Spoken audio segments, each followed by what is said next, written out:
Hello everyone, welcome back to my channel. Today we are going to see how to deploy DeepSeek-R1 using the GitHub model. The DeepSeek-R1 is now available in Microsoft Azure AI Foundry and in your GitHub models.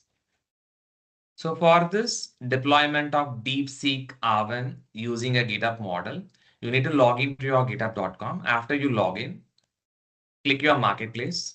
In your marketplace, click model sections. In the model section, you are going to select the model. So which model you are going to search is DeepSeek-R1 model we are going to search. Now the DeepSeek-R1 model is now displayed. Under the code section, we are going to deploy the DeepSeek-R1 model using Python language. For Python language, you have to install the library or the SDK, which is Azure AI Inference SDK. This particular library you are supposed to install.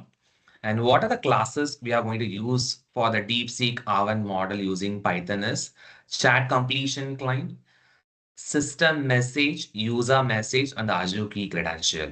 These are the classes we are going to use for the Azure AI Inference SDKs. So for deployment of DeepSeek-R1 model, you require some of the parameters. One is the endpoint you require. So this endpoint is models.inference.ai.azure.com, which is nothing but Azure AI Inference SDK endpoint. And the second one is the credential. When I say credential, we will be using the class name called as Azure Key Credential class. We will be using it. Inside this, you will be passing the GitHub token. So in order to generate this GitHub token, you have to use personal access token in your GitHub. For this, go to your profile. Under the profile section, you can see the settings tab. Click settings, developer settings.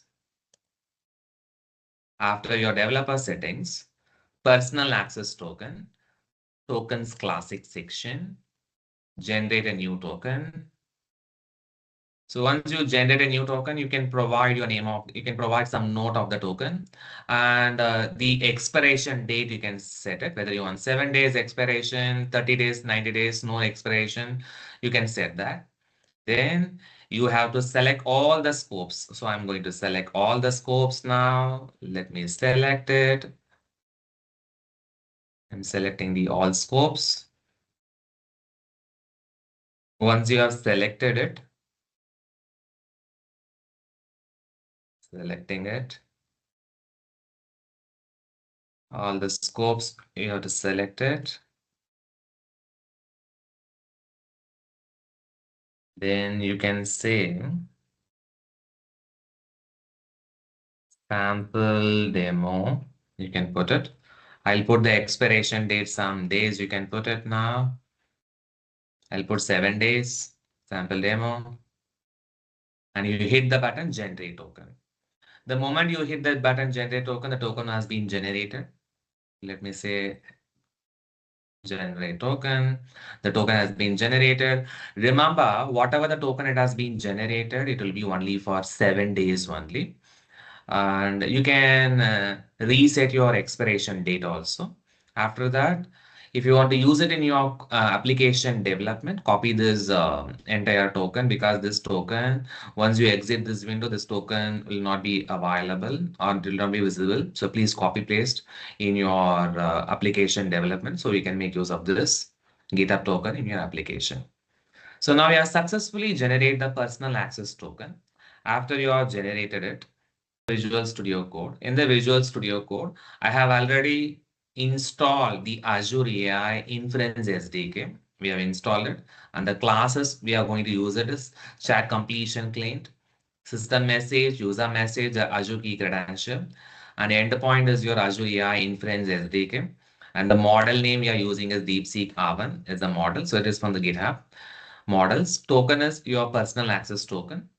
Then So we will be creating a variable is known as client as a variable. Under this client, we will be calling the class name as chat completion client. So you have to pass two parameters. One is the endpoint, another one is a credential. Then you have to call the method complete method in order to get the response. So for this system message, I'm giving it as you are in helpful assistance, and the user message is I'm looking for the answer. What is the capital of India? So model is equal to model name, which is nothing but the DeepSeek model, and max token is 2048. I've given it. So for printing the response, I'll say response dot choice of zero, message dot that particular content. Whatever the content variable is there for that particular content, you are going to get the responses. I'm going to execute this particular code now. Python sample 4.py. So it will hardly take 2 minutes time to get the response. Let's see this. We got the response successfully. So the response says that the capital of India is New Delhi, and we got an additional information about the New Delhi importance and the purpose of various places and how much area it is occupied. So those details you can check out from the responses.